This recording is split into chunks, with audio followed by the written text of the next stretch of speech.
Hello and welcome to A Cup of Grace and Lori. I'm Grace. And I'm Lori. And today we have a special guest with us, Linda Lingo. Linda is going to be discussing how to make money your best friend. But before we begin, I'd like to give you a bit of background info about Linda. Linda Lingo is an authority on women building wealth. Her successful 35-year career in corporate America and her 10 years as a financial advisor has given her practical experience, radical knowledge, and a deep understanding of the best ways to manage money for the modern day woman. Women work with Linda to discover how to become a master at their finances, build their wealth, and make an even bigger impact in the world. Linda's mission is to empower women with smart strategies for a successful, stress-free approach to money. Through inspiration and education, Linda guides women into clarity and confidence in their finances so they can live the life they desire. Linda has her MBA in finance and has served as a corporate controller in a Fortune 500 company and CPA with Ernst & Young CPAs. Welcome, Linda. Thank you for having me. I Okay, appreciate sure. it. We'll just jump right in, Linda. Okay. So, the topic is how to make money your best friend. So, we just want to start off with, well, what do you mean when you say make money your best friend? Great place to start. So, actually, the most important part of achieving your money goals requires having the right money mindset. And attaining the right mindset to build wealth means working on the way you think, your discipline, and maybe getting uncomfortable and doing what it really takes to get to your end goal. So, the question I get asked a lot is, what is money mindset?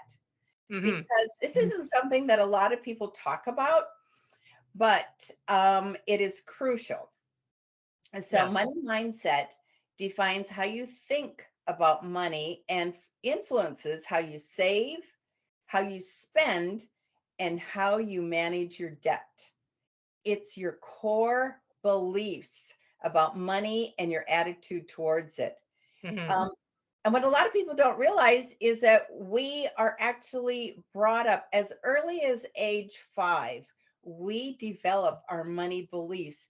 And often we don't actually realize it or challenge those beliefs to see if Mm-hmm. they're still true or Mm, accurate or even ours. Mhm. definitely. The money mindset, I think, is just so fundamental, isn't it? Yes. Yeah. It's things like, I don't know about you, but I was brought up with you have to work hard for money, or Oh, money yes. doesn't grow on trees. Um, just to name two of What, the what myriad. about money? What about money is the root of all evil? Oh, yeah. Heard Yeah, that one in my Yeah. household. That's a, Yes. yeah. absolutely. Yes. Absolutely. Yeah. Yeah. And so, one thing I want to do before we leave is make sure that I leave your listeners with a couple of positive money habits that Okay. Okay. they Yes, can implement. So, I want to make sure we have time for those. for So, sure. that's a good takeaway. Okay, Okay. wonderful. One of the questions that I had was, okay, so we kind of went over the general overview of what you mean by making money your best friend, but we're wondering why. Why did you think that this was such an important conversation to have? Without a positive relationship to money, you are not going to follow through on your goals. Mm. Okay. I have seen so many women set goals and then they think, I'm no good with money. I can't manage my finances. I can't pay my credit cards. It's all the I can't. It's all the negative talk. Yeah, that's the limiting beliefs. Totally, totally Mhm. limiting beliefs. And so by making money your best friend, you actually are transitioning from a negative mindset into a positive one. So we're going from I can't to I can. And it actually is all up here. It's what I call the emotional quotient of money. Mhm. because our money beliefs, as I said, they're ingrained. And so if you were brought up from age 5 thinking, you know, I have to work hard for money, or money doesn't work on trees, that's constantly what you're bringing subconsciously to your conversation with money. Mhm. And it probably is stopping you. It is stopping you from being successful, or it may be a limiting belief, and it only allows you to make a certain amount of money, because anything more than that is, oh, love of money is the root of all evil. I don't need more than X amount. So I'm limiting myself. I cannot make more than X because it's going against my beliefs. And whether we realize it or not, those subconscious beliefs will constantly result in, or cause the result of how we are acting with our money. Mhm. Linda, I have one question. You mentioned that a lot of women are either afraid of, dealing with money or managing the finances.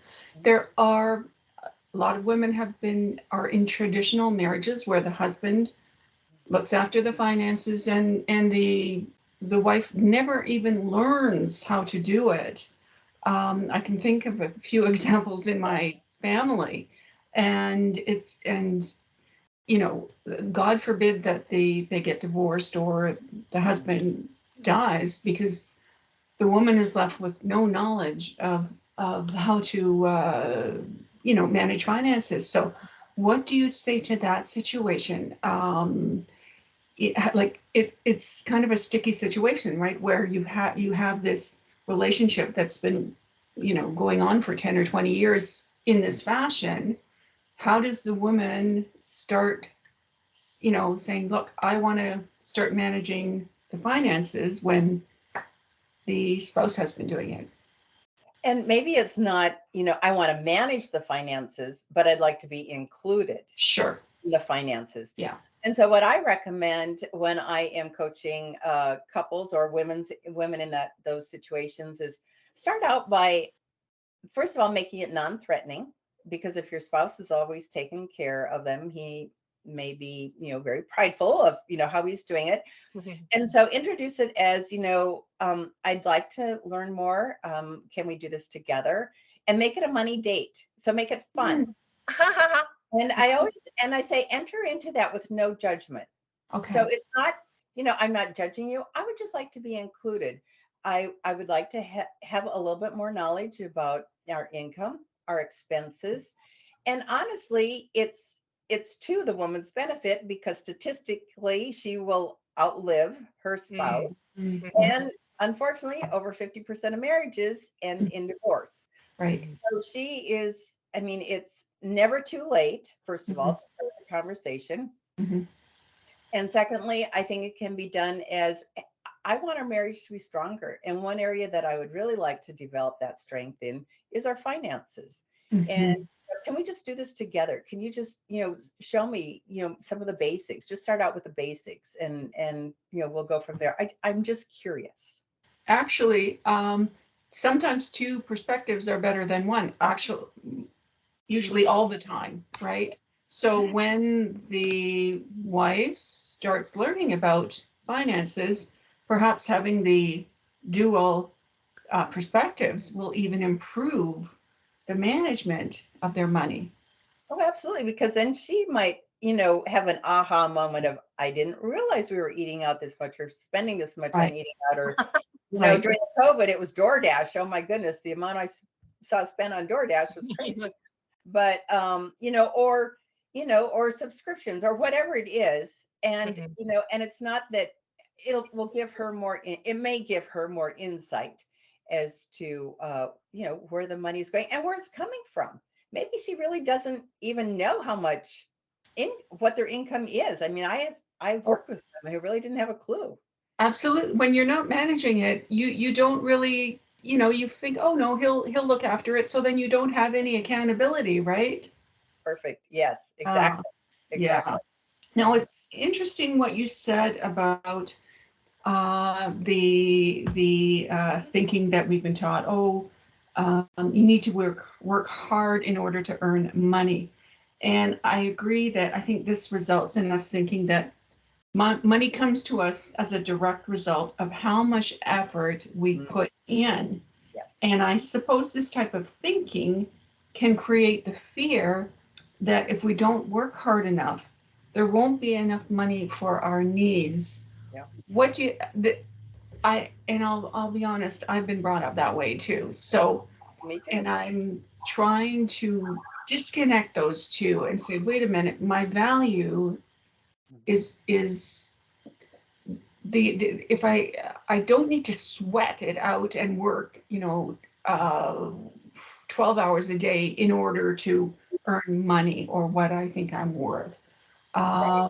And I don't know if you follow law of attraction, Linda, at all, but I'm trying to change my beliefs so that I don't have to work so hard to earn so much money, that I have the intrinsic value and I offer value and I get paid for what I'm worth. I mean, for the value I provide versus how many hours I'm slogging away. So it's a hard transition for me to make because that's been so ingrained in my thinking. Yeah. What do you have to say about that? Well, first of all, I can totally agree, Lori. I mean, I was brought up very similar. And so initially, so before I realized that that was a money belief that I had accepted without realizing it, I did think that work always had to be hard and grueling and putting in the hours. And what I came to realize when I challenged that money belief in myself was, like you were saying, first of all, I can have fun working. Work does not have to be hard. Mm-hmm. I can actually I can be creative, Mm-hmm. I can be playful, Mm-hmm. and I can have fun in whatever I choose to do, number one. And that has been a total game changer for me because I used to come into the office head down, work, work, work, work, and it was like when I realized, it's actually to my benefit to be taking breaks. It gives me an opportunity to recharge, to, get more creative and allow myself time to write and realize that that was still work, but it was in a creative and playful way. Mm-hmm. Oh, game changer. And the other thing you said, which I think is really important, is, money's an energy. Mm-hmm. I believe money is an energy. Mm-hmm. And so, when we bring it in, I thank money for showing up, for being here. I thank myself for the effort and energy I put into achieving this income. And then when I pay my bills, and this goes to making money your best friend, when I go to pay my bills, I thank money. Thank you that I can write this check, or thank you that I can pay for the mortgage, or thank you that I can pay for my groceries, or, whatever it is. And it's a real mind shift Yeah. to being a partner Okay. and a friend with money. So when we get those bills or those email notices or whatever, we should be like, yay. Well, Instead of like, oh my God, the heating bill is here or whatever. well, exactly. But that goes along with, one of the things about making money your best friend is knowing your values. Mm-hmm. And you have to know your values in order to set goals in alignment with your values. Your values are your why, your purpose. Yeah. Okay. And if you don't understand your values Mm-hmm. and set goals in alignment with those values, Mm-hmm. you will not follow through on achieving those goals. That's why 82% of New Year's resolutions never get accomplished, because they're just, okay, I'm gonna lose 20 pounds this year. It's some, or I'm going to whatever. Instead of the why, instead of examining the why, like so that I have more energy to play with my kids or whatever.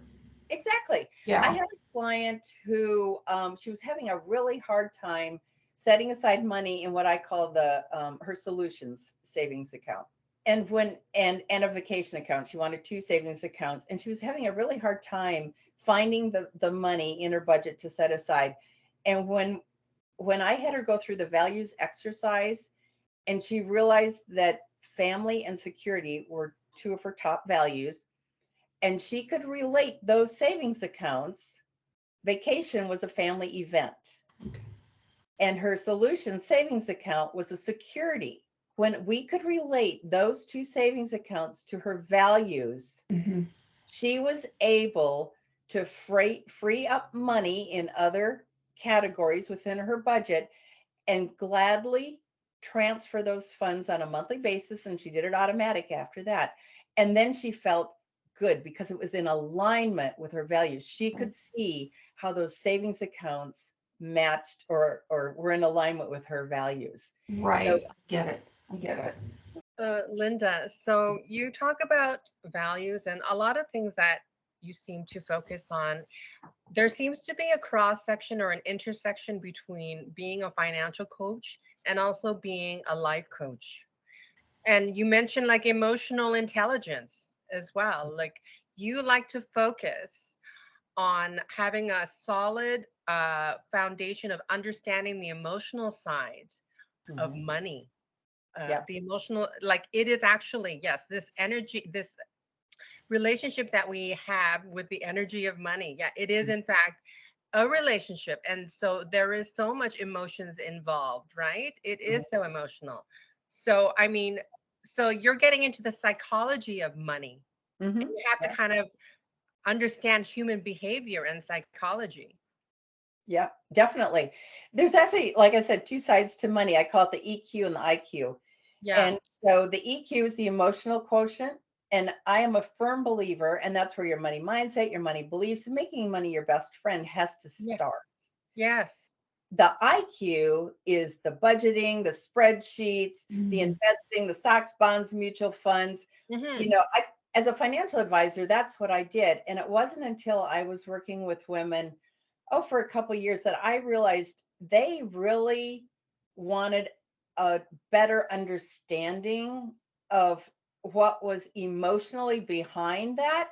And financial advisors, for the most part, are not taught that. It's all about the IQ, the intelligence part of it. They don't get into the EQ, the emotional part of it at all. And that's one reason why Logical. The trans logical very level. logical. Yes. And that's why I transitioned into a financial coach, because I could combine them both. Yes. And it is fascinating how our brain works. I mean, I'm constantly amazed. But when you say, I've had so many clients go, I can't work with a budget. Budgets don't work with me. First of all, I hate the word budget. I hate Yeah. the word budget. Hmm. It's constraining, it's restricting, I it's feel it's a feeling of negative. dread. I Yeah, feel like dread. dreadful. So I came up with my own Yeah. intentional money spending and saving plan.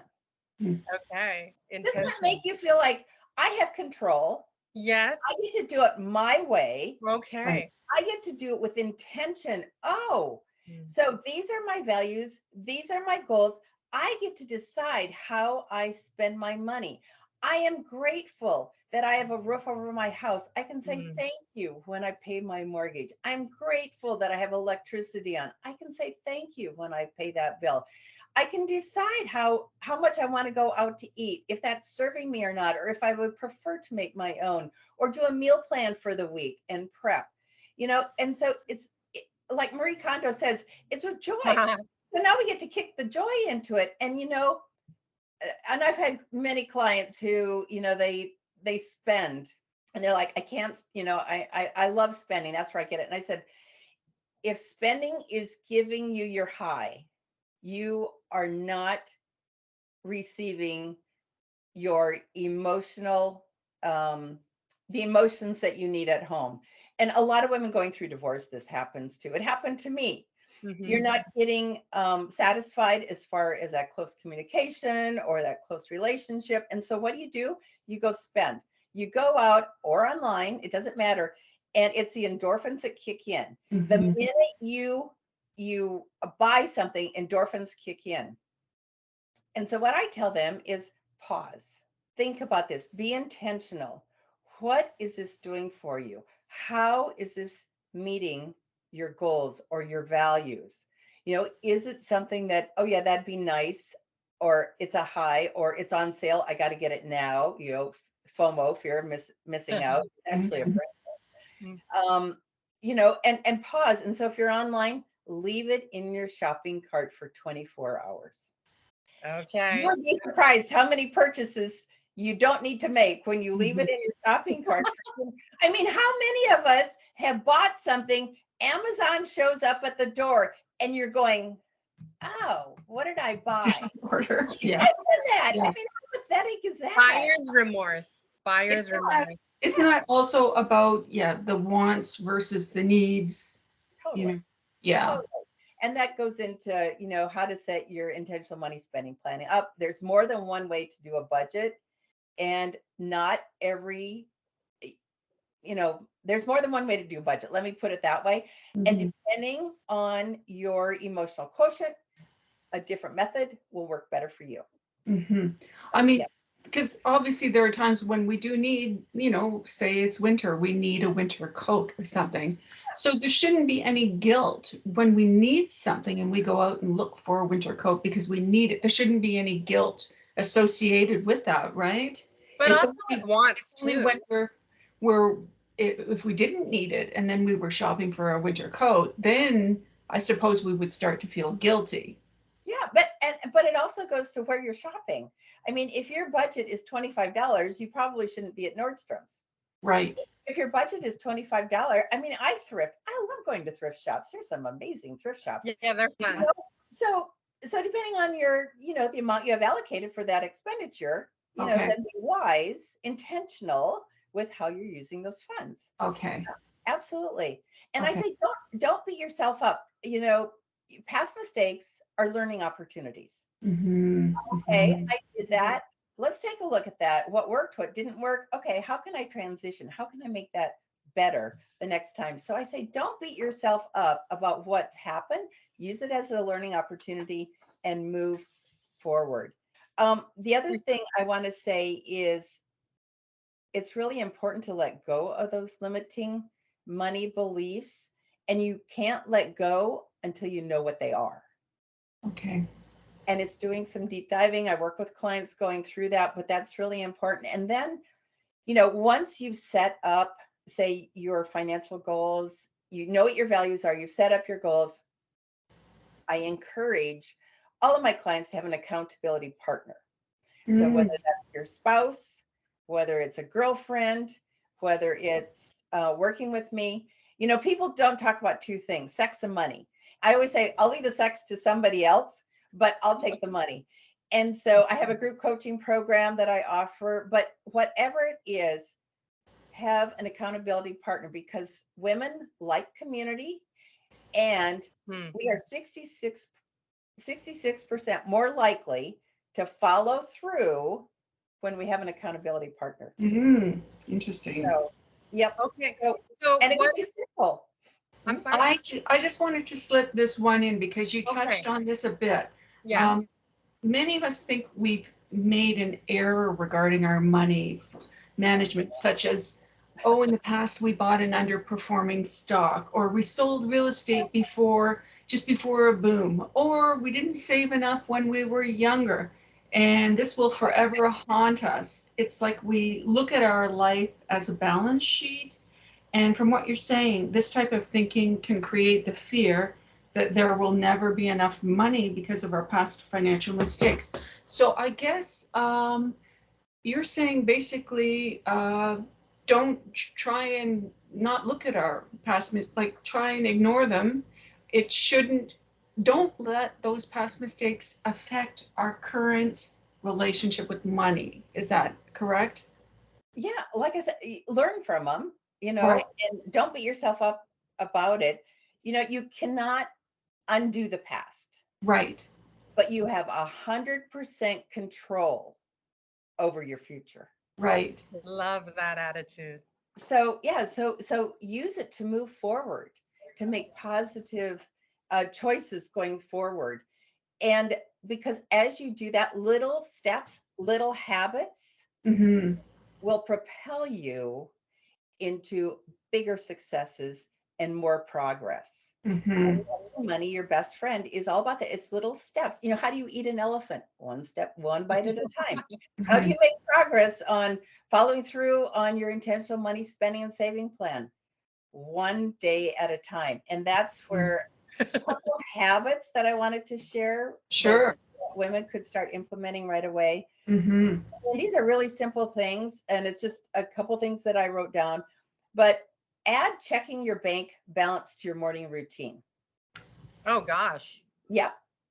Maybe right after you check your email, before you start, checking out your Facebook, Instagram, or TikTok, whatever it is you do, and make it automatic. And the reason to do this, even if you know you have enough money to pay your bills, is just to review yesterday's spending. Oh, where did I, and maybe you didn't have any spending the day before, but it's just a quick check-in. And because if you do it right then, because I mean, we use debit cards for everything, right? Or credit cards.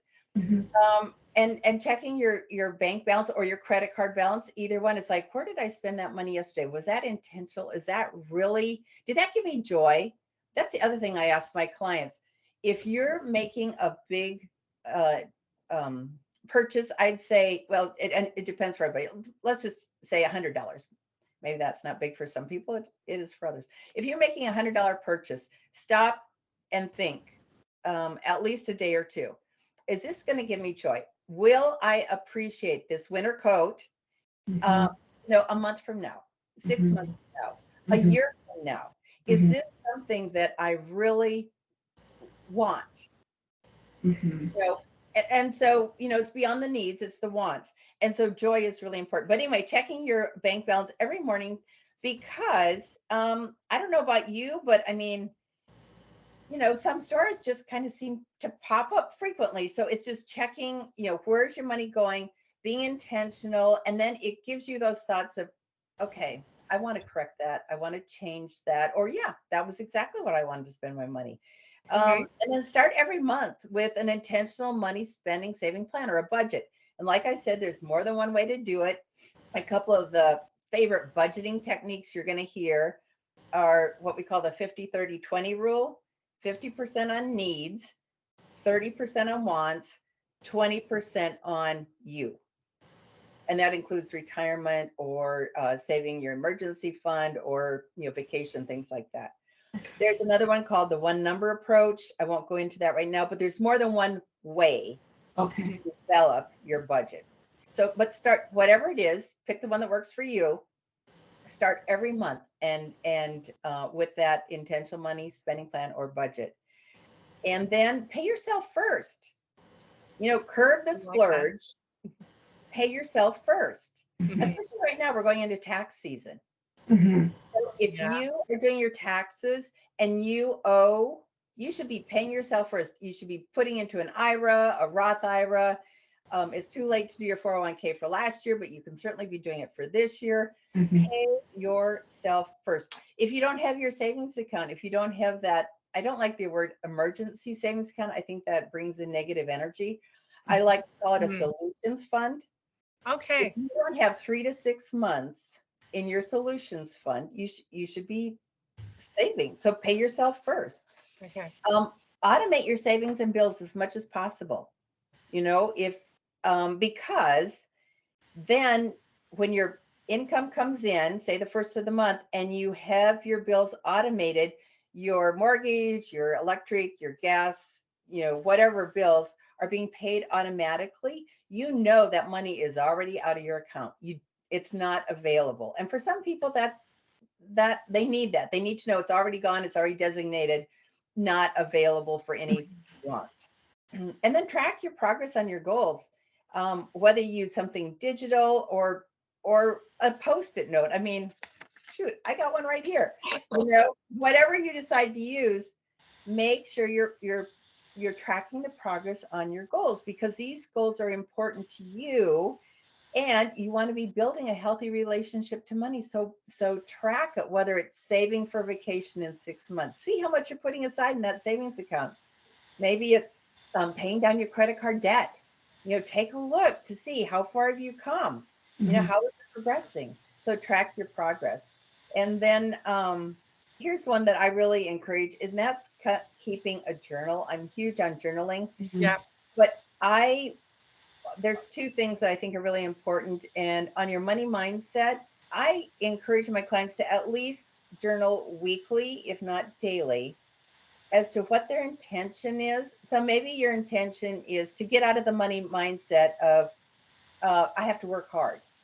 And just telling about that. What did I do today that was creative or playful or that helped me be grateful? Gratitude is huge. Gratitude takes us from that negative mind space into that positive mind space. And so I keep a gratitude journal, and every day I add at least 3 to 6 items that I'm grateful for, because that makes you realize all the good you have in your life. Mhm. Already. Too. Yeah. I mean, I can be grateful for my beautiful cup of tea here. Mhm. It doesn't have to be huge things, Mhm. but then we realize how much good is coming into our life, um, and we're grateful for it. So those How are much just abundance we already have, right? Mhm. absolutely, Mhm. absolutely. Yeah. You gave us some really practical tips right now, but you Mhm. also mentioned some general ones earlier. I don't know if you wanted to summarize it or Sure, have sure, it. absolutely. And I'll add a couple more. Great. Okay. So, Let's do so that. to make money your best friend, first of all, it's all about the money mindset. Yeah. And that's deciding to be successful. You can actually make up your mind to be successful. Yeah. And then that leads to defining your life values, which we talked about. Yeah. And I say no and get comfortable with your money fears. Fear can keep you stuck, but you don't need to let it. You Mhm. can remember your why. And on the other side of fear is energy and a breath.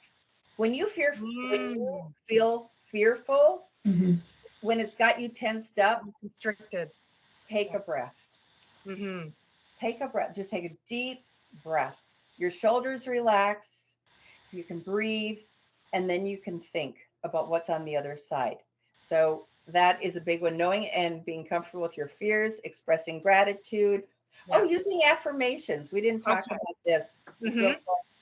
So a couple affirmations that I like Yeah. are, I am happy when I spend my money with intention. I am on the path to a wealthy life. Mm. I have the power to be a financially successful woman. Oh, love that one. I I feel like that one powerful too. just hearing those words. Yep. Mhm.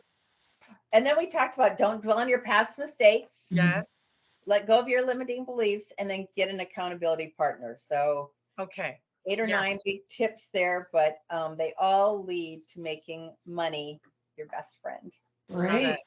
I have another question. Okay. And you did kind of mention it because one of my I was really curious to know, like, if you have always had a healthy relationship with money, Linda, and you did mention earlier you did have those kind of limiting beliefs about money as well. So I'm wondering, when was was there an aha moment in your life? Like, when did you start shifting this incorrect money mindset to a correct one?